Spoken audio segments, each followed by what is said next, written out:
Ó, pro Vasco, a noite é de uma missão dificílima. Vai jogar hoje na Copa Sul-Americana contra o Independente Del Valle. E aí precisa ganhar de 4 gols de diferença para levar o jogo para os pênaltis.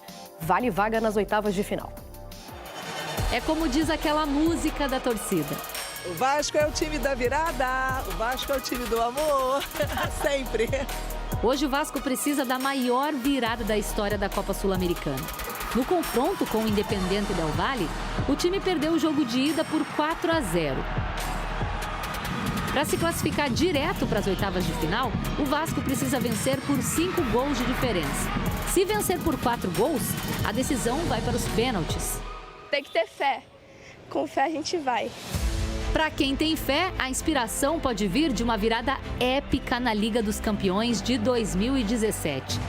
Barcelona 6-1 no Paris Saint-Germain. E o Barça se classificou para as quartas de final mesmo depois de ter perdido o jogo de ida por 4-0.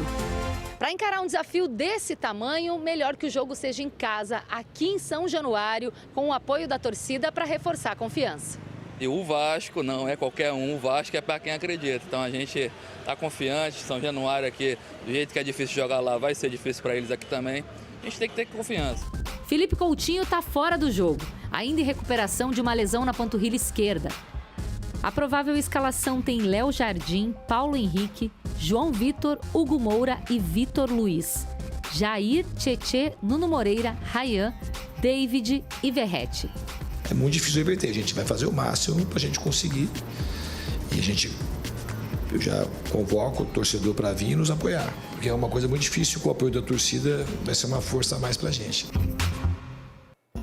Recentemente o Vasco bateu o São Paulo por 3-0, né? Pra gente ver 4-0 do Vasco, tem que voltar lá no Carioca do ano passado, num jogo contra a Portuguesa. Bom, tem... O Pedrosa foi. Já Lucas Pedrosa aqui neste telão, direto de São Januário, Pedrosa. Eu quero saber, será que o Pedrosa está esperançoso? Ou tem um fiapo de esperança? Ou zero? A gente já vai saber. E também vamos mostrar esse número que o Vene falou. Quais foram as últimas vezes que o Vasco venceu de 4? Ou mais. Ou mais, né? Nos últimos anos, a gente mostra pra vocês também. Hoje tem Vasco, tá? Vai buscar uma virada histórica aqui na tela do SBT. O time do Diniz precisa reverter uma vantagem de 4 gols, né? O Independente Del Valle ganhou de 4-0 para seguir vivo na Sul-Americana. Esse é uma fase de playoffs da Sul-Americana. O Vasco veio dessa competição, eliminado nessa fase de grupos, e o Independente Del Valle veio em terceiro lugar da Libertadores. Os dois disputam por uma vaga nas oitavas de final da Sul-Americana. Será que vai? A reportagem é do Flávio Vinick. Fala, Flavinho. Essa família veio de Vitória, no Espírito Santo, para visitar a sede do Vasco no Rio, comprar camisas do clube e, claro, acompanhar o jogo desta terça-feira. Já compramos ingressos, amanhã vamos estar aqui agarradinho, colado, e vão virar e vão ganhar e vão passar a próxima fase, que é importante para o Vasco. Eles vieram de longe porque acreditam em uma virada histórica. O Vasco precisa vencer o Del Valle por 5 gols de diferença ou 4 e levar a decisão da vaga aos pênaltis. Nada que abale a confiança deles. 4-0, ganhar nos pênaltis para ficar mais gostoso. Quem sabe até um 5-0 para não ir para pênaltis. Já arrisco logo, que se der, deu, né? O técnico Fernando Diniz segue sem Felipe Coutinho, com uma lesão na panturrilha. O atacante David é o provável substituto.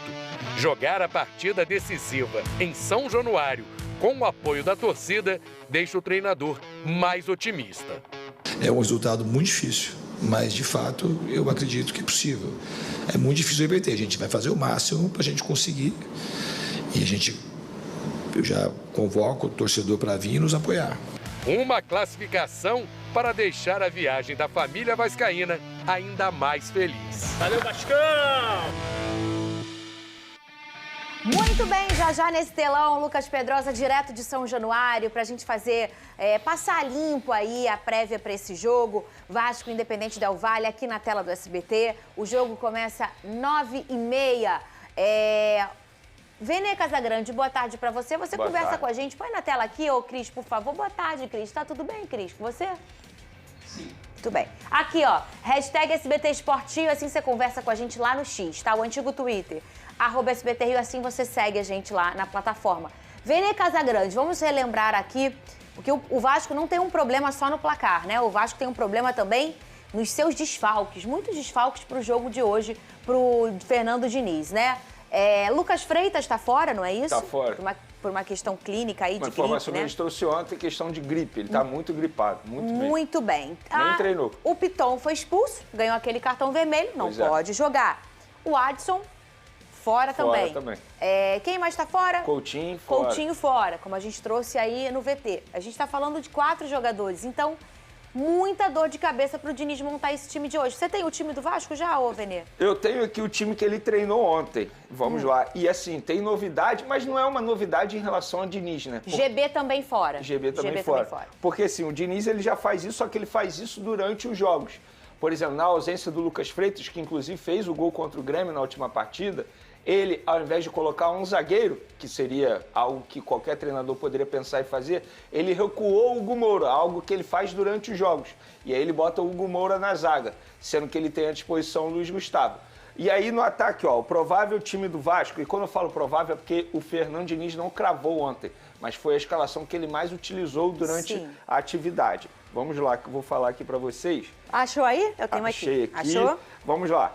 Sem o Lucas Freitas, ele botou o seguinte: Léo Jardim, Paulo Henrique, óbvio, na lateral direita, João Vitor e Hugo Moura. Essa daí seria a grande novidade. Vitor Luiz, o reserva imediato do Piton, Tietê, Jair, Nuno, Ryan, aí ele inverteu bastante, Garré e David, aí não tem como cravar quem vai ser o titular de fato, e o Verratti como centroavante. Vamos chamar o nosso... Só mais um detalhe, Fala se comigo. ele não começar com o David é porque ele está pensando no decorrer da temporada, nos jogos importantes pelo Campeonato Brasileiro. Muito bem, agora enche o telão com o nosso careca de HD, o nosso grande vascaíno, o nosso grande jornalista, o nosso grande amigo e comentarista que está com o coraçãozinho apertado, Lucas Pedrosa, tá em casa, se tá confiante, ué.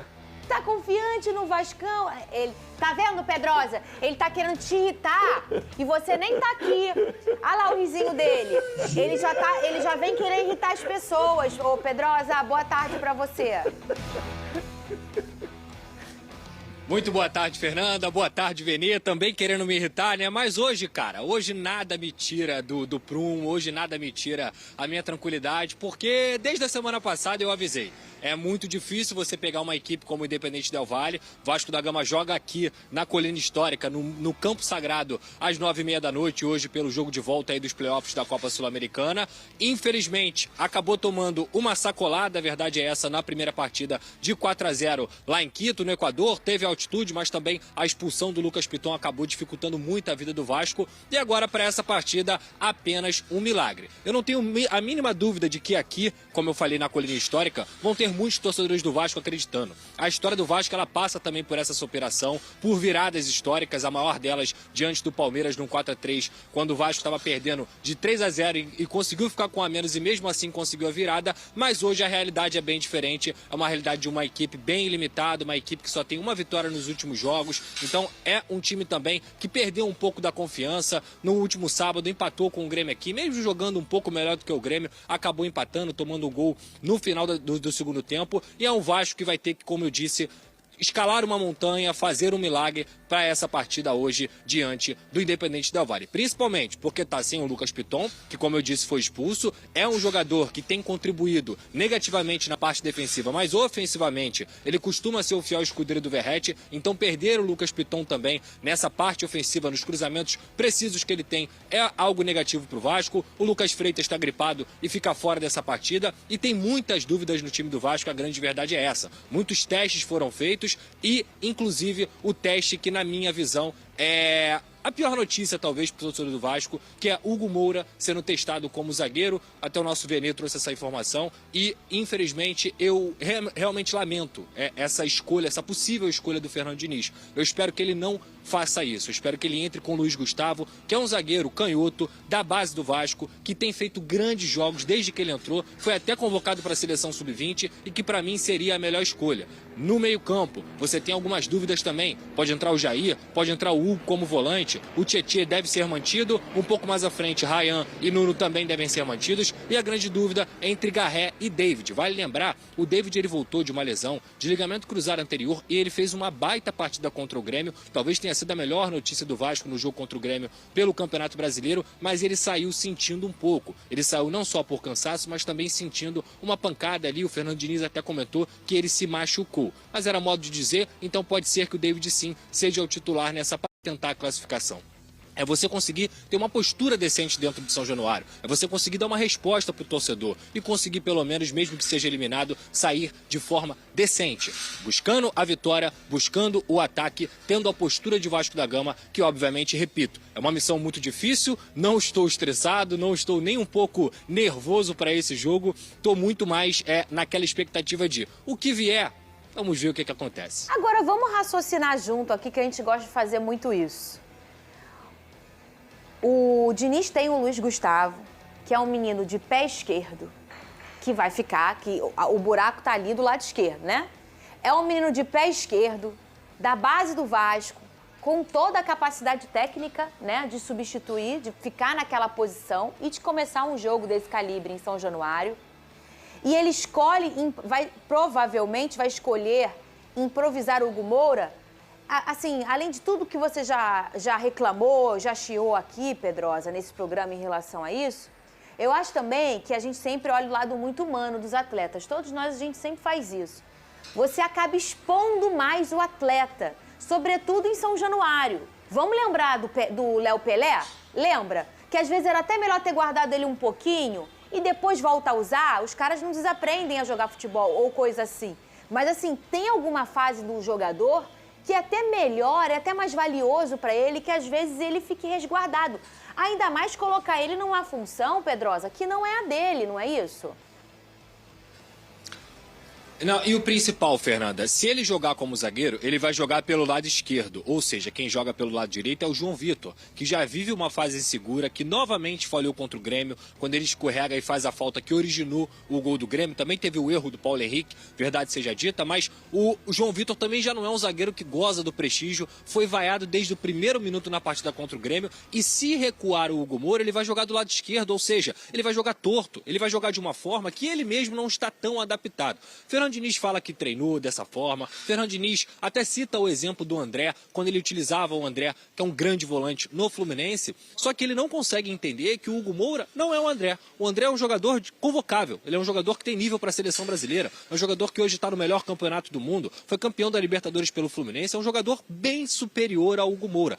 E é uma pergunta que a própria torcida do Vasco se faz. Por que o Luiz Gustavo saiu do time? E assim, eu entendo, Fernanda, além disso, respeito todas as escolhas técnicas, respeito tudo que o Fernando Diniz faz, gosto dele, sou fã do trabalho dele, mas pro atleta, o recado que você passa quando você perde o seu zagueiro do lado esquerdo e você não coloca o reserva imediato, que seria o Luiz Gustavo, esse cara prefere colocar um volante improvisado, independentemente do estilo de jogo dele, do que me colocar um zagueiro convocado para a seleção sub-20, um zagueiro que vem fazendo grandes partidas, que é bom jogador e que, vou te falar, em saída de bola, que teoricamente é o motivo para o Fernando Diniz utilizar o Hugo Moura, o Luiz Gustavo não deve nada para o Hugo Moura. Então, eu lamento muito se essa for a opção. Lembrando também, tem uma dúvida na lateral esquerda.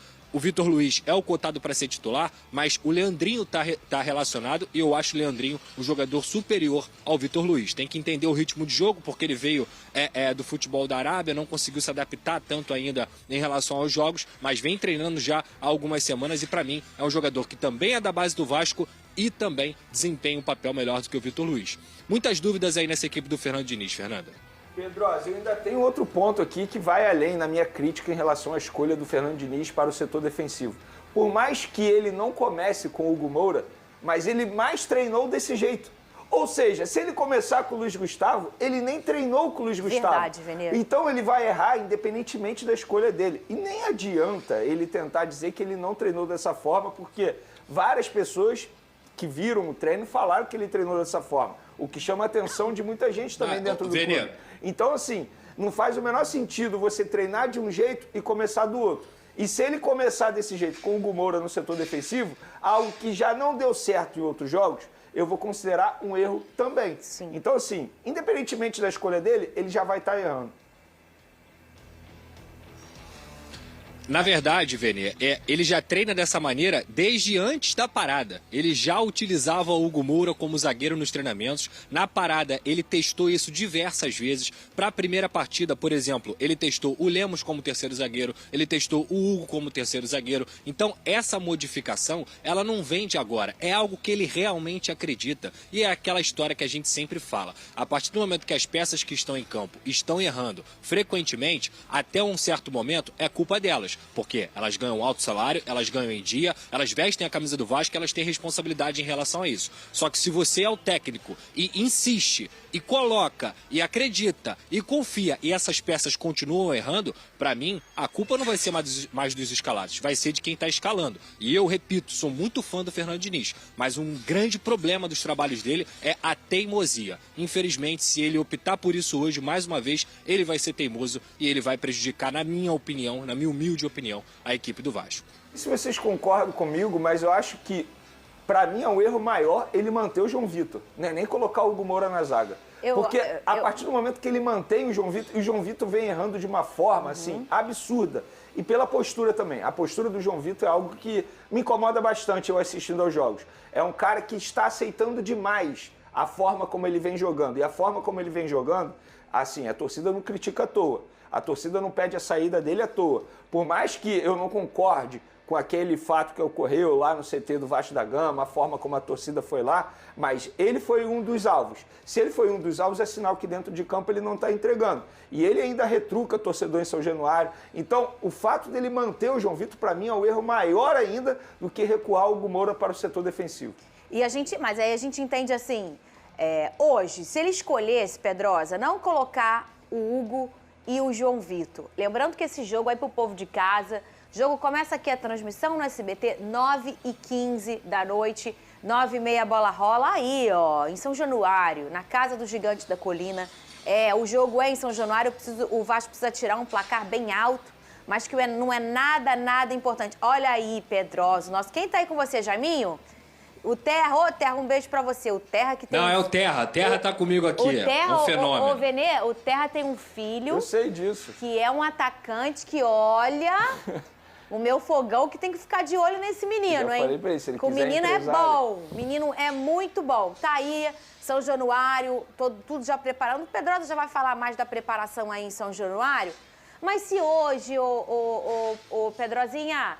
O Diniz falar, eu não vou usar o João, não vou usar o Hugo. Além do Luiz Gustavo, quem ele poderia colocar ao lado do Hugo Moura? Se não for o Hugo Moura, né? No lugar do João Vitor. Ali naquele momento, ele teria uma oportunidade até de dar outra chance para um garoto da base, né? Ou se ele quisesse relacionar o Lemos, que é algo que a gente vai saber.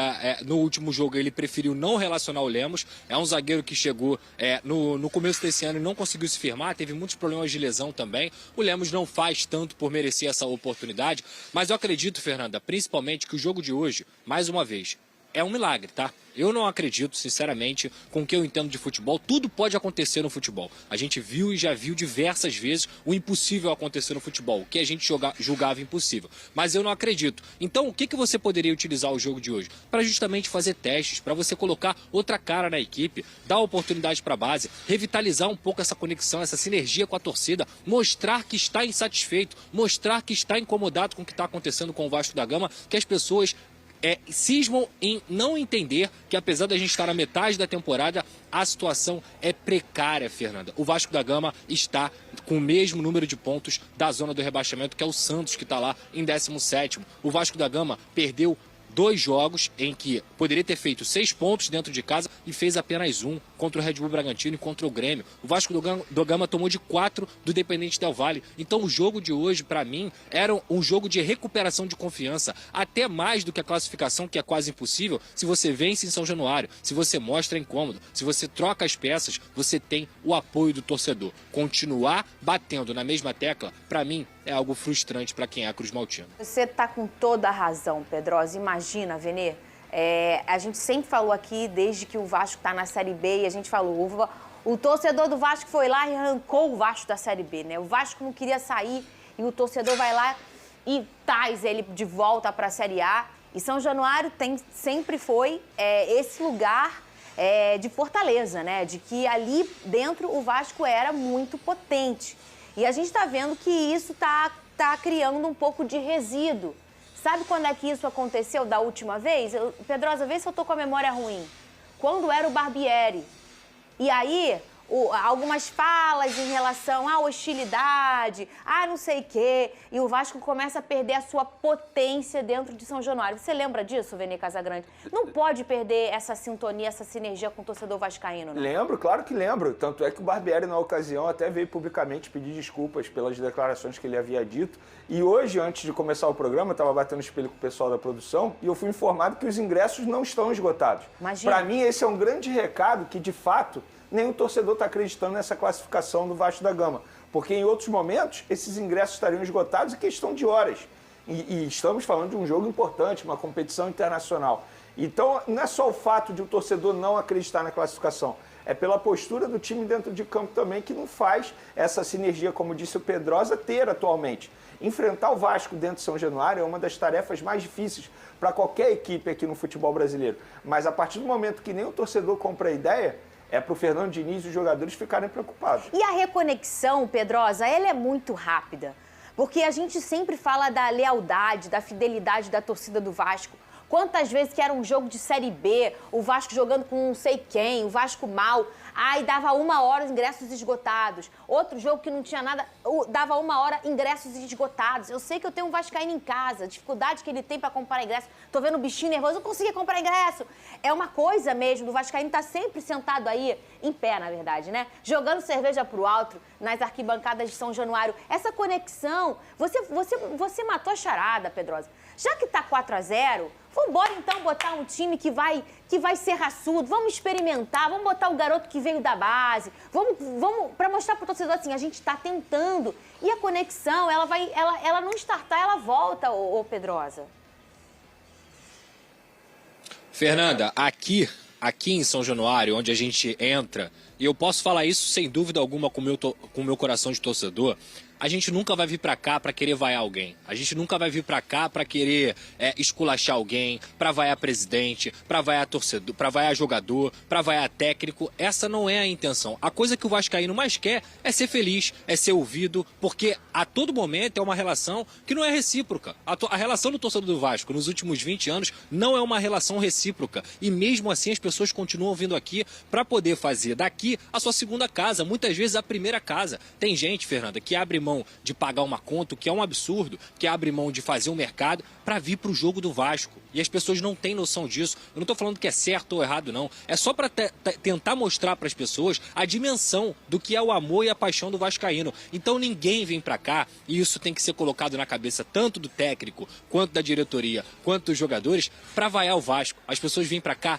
para torcer. As pessoas vêm para cá para apoiar. O que elas querem é só algo em troca desse amor, desse dinheiro gasto para estar aqui, desse sacrifício, muitas vezes chegando em casa tarde, depois de um jogo frustrante, e mesmo assim no dia seguinte tá aqui de novo torcendo pelo Vasco da Gama. Então o principal para qualquer pessoa que trabalha aqui no Vasco, que vem trabalhar no Vasco, é entender que o torcedor é o seu maior aliado, nunca vai ser o seu inimigo. Ô Pedrosa, a gente tá colocando aqui na tela, vou falar pra você, tá? Se bem que você deve saber isso aí de cabeça. As goleadas do Vasco nos últimos tempos, para dar uma motivada aí no seu torcedor. A mais próxima foi em 2024, no ano passado, 4-0 na Portuguesa, no Campeonato Carioca. Em 23, 5-1 no Curitiba, esse jogo do Brasileirão. Em 2023 também, 4-0 em cima do Trem, na Copa do Brasil. 2023, 5-0 contra o Resende, também no Campeonato Carioca. E 22, 4-0 no CRB, lá na Série B. Ô Pedrosa, os números aí para ver se dá um gás pro torcedor entender que impossível não é. É difícil? Muito, muito difícil.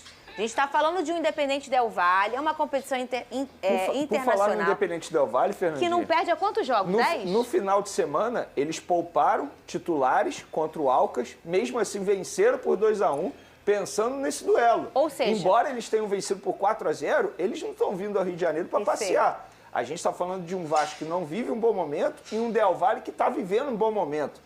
Ou seja, a tarefa do Vasco da Gama, a gente brinca aqui, mas é uma tarefa extremamente difícil. Você fazer 4 gols e não tomar nenhum, de um Del Valle que tem uma equipe muito bem armada, como a gente pôde ver no jogo de ida, embora tenha ajuda da altitude, mas se o Vasco da Gama fizer esse milagre, aí é uma virada de chave total na equipe do Fernando Diniz. E eles estão há 2 meses sem perder, 11 jogos de invencibilidade e a tranquilidade de um placar tão elástico que você vai sair na boa. No erro, não é. Porque assim, quando você tem que correr atrás de um 4-0, você é um franco atirador. Tu vai, porque tem que buscar gol. E aí é naquele lugar ali que você dá só o bote. Então eles estão numa situação, entre aspas, muito confortável. Mas eu repito, Pedrosa, impossível não é. A gente já viu tanta coisa aí no futebol. São 11 jogos de invencibilidade do Del Valle? Sim. É um time com potência ofensiva? Sim. Mas não é impossível, Pedrosa. O maior problema, Fernanda, não é o Vasco produzir. Eu acho que o Vasco produz. Eu acho que o Vasco produz para fazer gols. O Vasco tem condições de produzir para fazer 4 gols. O maior problema para mim é como se defende. Como eu falei aqui no programa de ontem, não é sobre só ter a bola. Não é sobre só você saber jogar, você saber construir. O Vasco, eu repito, teve 31 finalizações contra o Grêmio. O Thiago Volpe agarrou muito, o Verratti perdeu gols que geralmente não perde. O Vasco produziu, por exemplo, contra o Grêmio para fazer 3, 4 gols. Mas e o sistema defensivo? Nas poucas vezes que ele foi testado, ele pareceu vulnerável. O Grêmio, nos 20 primeiros minutos, ele conseguiu pelo menos 2 oportunidades aí de abrir o placar. Depois que fez o gol, e no momento que o Grêmio nem forçou tanto, poderia ter virado a partida. Então, o sistema defensivo do Vasco é muito vulnerável. É uma das piores defesas do Campeonato Brasileiro. Tem 19 gols tomados em 14 jogos. Dentro da Copa Sul-Americana, a gente vai lembrar, ganhando de 3 do Melgar, acabou sofrendo empate. Tomou 4 do Puerto Cabello, não conseguiu fazer gol no Lanús. Então, assim, o retrospecto faz com que o torcedor vascaíno esteja mais pessimista. Impossível. Jamais. Não tem impossível no futebol. A gente só analisa o campo e bola. Repito, eu acho que o Vasco tem totais condições de produzir para quem sabe conseguir fazer 4 gols. Mas a questão defensiva é o que me pega. E quando o treinador pensa em colocar um volante que já mostrou em muitos momentos exposição, que já mostrou em muitos momentos as falhas defensivas que acabaram sendo cruciais. Isso tudo, aliado à excelente equipe do Independente Del Valle, é o que talvez deixe o torcedor vascaíno com esse pé atrás. Olha só, Pedrosa, vamos olhar no papel para ver como é um ajuste muito pequeno que o Vasco precisa fazer para conseguir tornar o seu time competitivo demais. Olha o meio campo e ataque do Vasco. A gente está falando hoje de ter o Jair e o Tietê, que é um belíssimo meio campo. A gente tem o Nuno, que para mim é uma joia brilhante no Vasco da Gama. O Nuno joga muita bola. Ryan. A gente tem o Ryan, que vive sua melhor fase, jogando muita bola com o Diniz. A gente tem o Verratti, que é um dos melhores centroavantes do Brasil. O Paulo Henrique, que é um super lateral do Vasco da Gama. Às vezes, em algum momento, vai ter uma falha ali defensiva, mas é um garoto com muita potência. A gente tem o Léo Jardim, que é um dos melhores goleiros do Brasil. Olha quanta gente boa, Pedrosa, Vene Casagrande. Quanta gente boa que a gente está falando aqui. E se faz um ajuste na zaga, você ajusta tudo, você equaliza como por música. O Pedrosa falou uma coisa certa aqui no off de ontem. Você lembra que o Vasco vivia aquele problema defensivo e daí chega o Medel e resolve todos os problemas do Vasco, Vene Casagrande? No momento é fazer o básico, é o feijão com arroz, não inventar. E essa invenção é algo que não dá certo, não é algo que melhora o time, pelo contrário, expõe ainda mais os jogadores. E eu tô com o Pedrosa, o grande problema do Vasco da Gama nos últimos jogos é justamente o setor defensivo. E é nesse setor que o Fernando Diniz quer inventar. Eu acho que essa convicção dele, essa teimosia dele pode atrapalhar bastante. A teimosia é a primeira característica de um treinador que fica próximo de ser demitido. Quando você insiste, mostra uma teimosia em algo que não dá certo. E isso não está dando certo. Eu espero que ele reveja. Mas, repito, independentemente da escolha dele, ele vai ter errado. Porque se ele não treinou com o Luiz Gustavo na zaga, como é que você bota um titular que não treinou na equipe titular? Não faz sentido. Pois é, Pedrozinha, tá na hora de te dar tchau. Fala alguma coisa aí para esse torcedor, Lucas Pedrosa.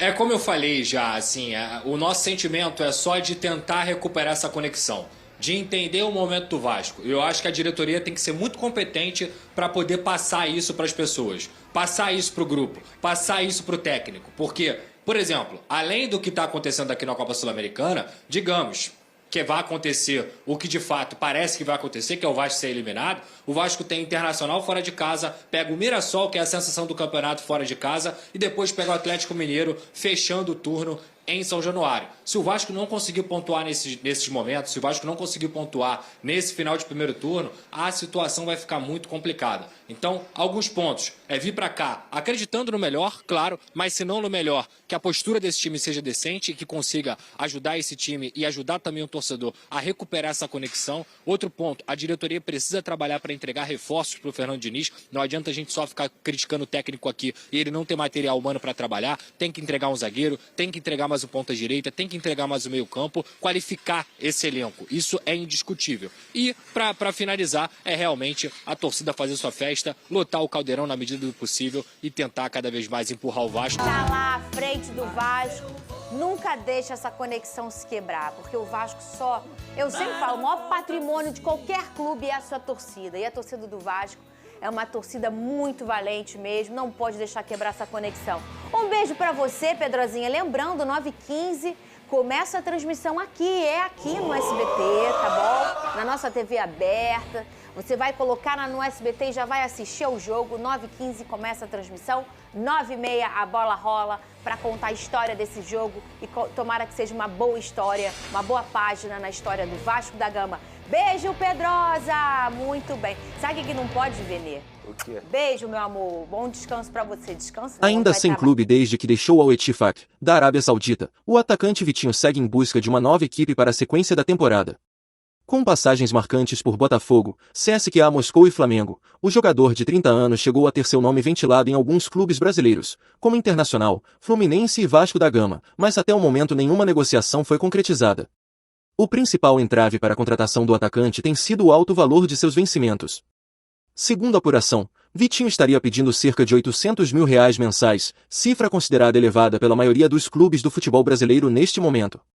O Vasco, que demonstrou interesse em sua contratação, chegou a abrir conversas com o staff do jogador. No entanto, a diretoria cruzmaltina teria deixado claro que só daria sequência à negociação caso Vitinho aceitasse reduzir consideravelmente seus valores salariais, o que ainda não aconteceu.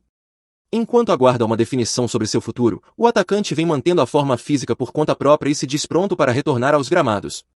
Seus representantes seguem em busca de oportunidades tanto no Brasil quanto no exterior.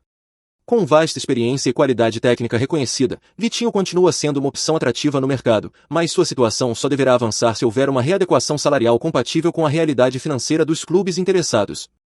Bom torcedor cruzmaltino, agora eu quero saber de você. O atacante Vitinho seria um bom reforço para o Gigante da Colina? Coloque sua opinião nos comentários. Isso ajuda muito o Vasco a saber o que você achou. Fica ligado porque a qualquer instante eu volto e trago mais notícias do Gigante da Colina.